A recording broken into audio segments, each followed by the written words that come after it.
शांति। प्रातः मुरली बाप दादा मधुबन। मीठे बच्चे, तुम्हारा किसी से भी वैर नहीं होना चाहिए, क्योंकि तुम हो सबके कल्याणकारी। वैर रखने वाले को हाफ कास्ट ब्राह्मण कहेंगे। यहाँ जब ईश्वरीय विश्वविद्यालय में आते हैं तो यहाँ स्वयं परमपिता परमात्मा के द्वारा हमको आत्मज्ञान मिलता है, परमात्मा ज्ञान मिलता है, परम धाम का ज्ञान मिलता है और सारे सृष्टि के चारों युगों तीनों कालों का ज्ञान मिलता है। जब ये तीनों कालों का और स्वयं का परमात्मा का ज्ञान मिलता है तो बाबा कहता जैसे बच्चे यह सारा विश्व ही आपका एक परिवार हो जाता है। तो बाबा कहता परिवार में किसी से भी वैर भाव नहीं रखना चाहिए, तुम सबके कल्याणकारी हो। जो कल्याणकारी होकर रहते हैं वही श्रेष्ठ ब्राह्मण, कहता बाबा। प्रश्न है, कौन सी स्मृति बुद्धि में सदा रहे तो निर्भय बन जाएंगे? उत्तर में सदा स्मृति रहे कि हम सच्चिखंड के मालिक देवी देवता बन रहे हैं। शरीर को कोई मारता भी है लेकिन आत्मा को मार नहीं सकता। गोली शरीर को लगती है, मैं आत्मा तो जा रही हूँ बाबा के पास, हमको क्या डर है? हम बैठे हैं, छत गिर जाती है, हम बाबा के पास चले जाएंगे, इसमें डरने की कोई बात नहीं। ऐसा निर्भय बनना।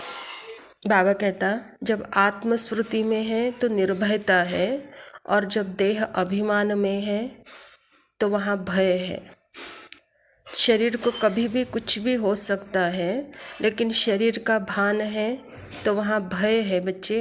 इसीलिए सदा आत्मभान में रहो और आत्मा अभिमान में रहते बस हम यह शरीर छोड़े और अपने बाबा के पास चले गए, हम यह शरीर छोड़े अपने घर चले गए, तो यह सुंदर सी स्मृति रहे। क्योंकि हम अभी के समय में अचानक के काल में जी रहे हैं, कभी भी कुछ भी हो सकता है, कहाँ से भी कहीं से भी कोई भी व्यक्ति से भी हमारा सामना हो सकता है।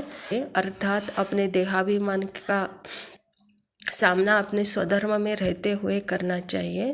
तो बाबा कहते तो जाएंगे बच्चे, निर्भय होकर जाएंगे, तो सदा अपनी स्थिति आत्मस्वरूप की स्थिति में स्थित रहो, कहता बाबा। गीत है, माता ओ माता तू है जगत की भाग्य विधाता। धारणा के लिए मुख्य सार है, कलयुगी तमोप्रधान संस्कारों को निकाल सच्चा ब्राह्मण बनना है, किसी से भी वैर नहीं रखना है। बाबा कहते देहाभिमान में काम, क्रोध, लोभ, मोह, अहंकार, ईर्ष्या, द्वेष, यानी आज तक भी हमको ये सारे हमारे अंदर थे, ये हमको पता ही नहीं था। लेकिन जब स्वयं के स्मृति में रहते हैं तो वहाँ पे शांति, प्रेम, आनंद, खुशी है। तो बाबा कहता इस स्मृति में रहते अपने पुराने संस्कारों को मिटाते जाओ, यह तमो प्रधान संस्कार है। दूसरा पॉइंट है, निर्भय बनने के लिए आत्माभिमानी रहने का अभ्यास करना है। हम शिव शक्ति सेना है, हमें तो सचखंड का मालिक बनना है, इसी नशे में रहना है। निर्भयता के लिए बाबा आत्माभिमानी बनो कह रहा है।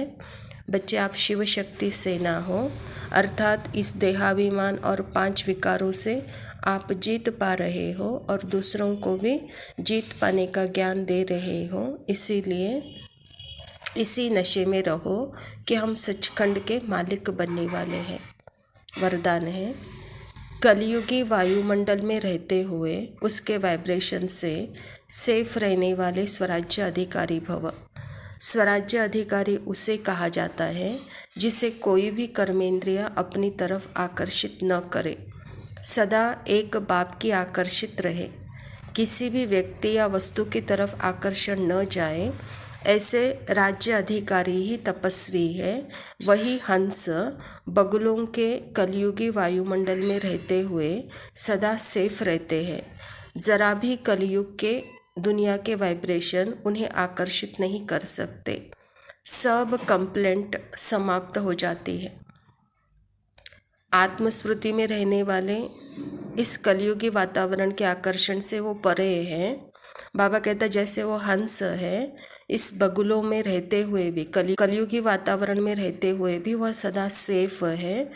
तो बाबा कहता बच्चे आपकी सब कंप्लेंट समाप्त हो जाती है जब आप स्वराज्य अधिकारी रहते हो। स्लोगन है, बुरे को अच्छे में बदल देना ही उच्च ब्राह्मणों की श्रेष्ठ शक्ति है।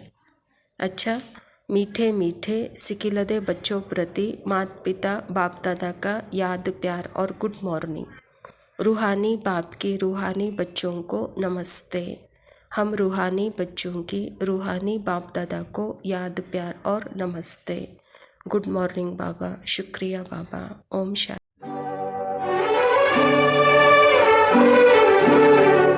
जीवन डोर तुम्ही संग बांधी, जीवन डोर तुम्ही संग बांधी, क्या तोड़ेंगे इस बंधन को, जग के तूफान धीरे आंधी, जीवन डोर तुम्ही संग बांधी, जीवन डोर तुम्ही संग बांधी।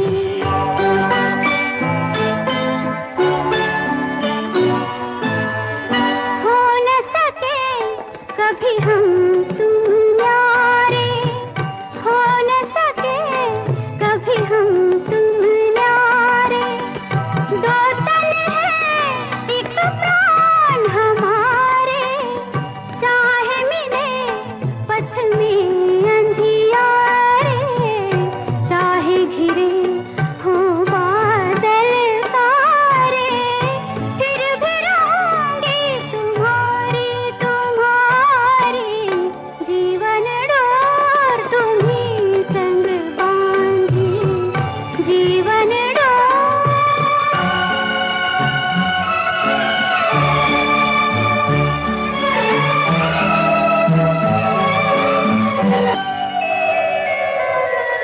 यूं घुल मिल रहना